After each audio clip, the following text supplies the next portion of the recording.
So I'm going to demonstrate how to lock the contrasting color, which is held in my left hand, while knitting a row of the main color, which is held in my right hand.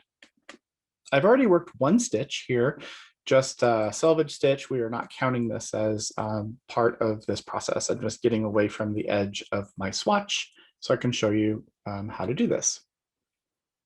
Here we go. So the first stitch is just a plain knit stitch. We knit like normal and pull the yarn through, and ta-da, we have created stitch number one. Remember, we're not counting this one here. So stitch number one is a plain stitch. And the next stitch, we want to secure this float, the contrasting color. So the way you do that is a couple steps here. So step number one, insert the right hand needle into the stitch, and then move the right hand needle under the contrasting color, like that. Then you wrap the main color around the needle, just like you're gonna knit.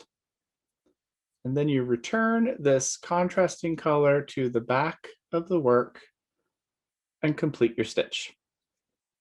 So that is half of the locking process. So there's the yarns in a different order than they normally would be. And then you'll work a normal, just plain knit stitch.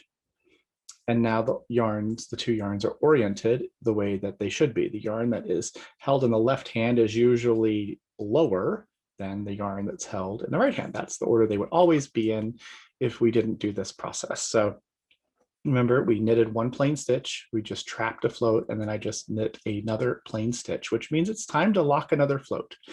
Every second stitch of the same color, you need to do this process. So insert the needle into the stitch, move that needle under the contrasting color, wrap the main color around the right hand needle, return the contrasting color to the back behind the right hand needle, and complete the stitch.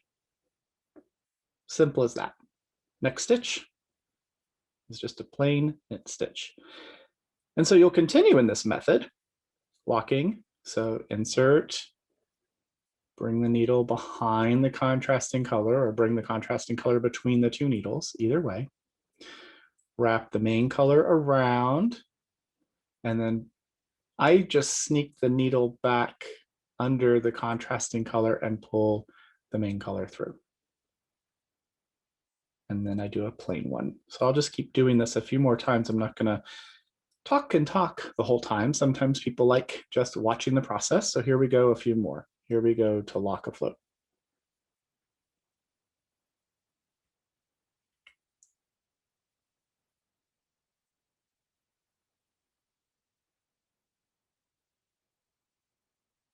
And then a plain stitch.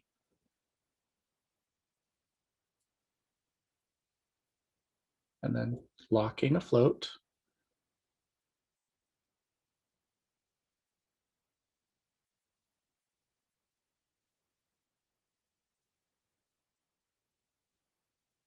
And a plain stitch.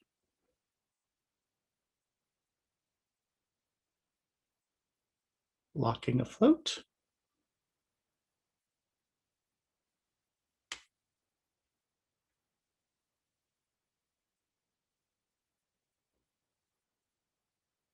Plain stitch.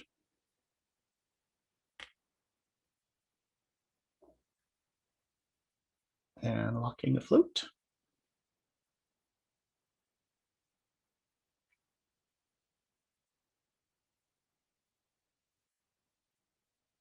Plain stitch.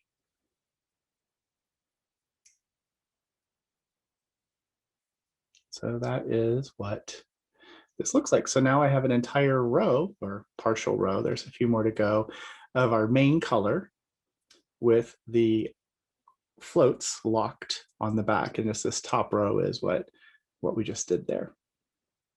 So that is locking the contrasting color on the knit side.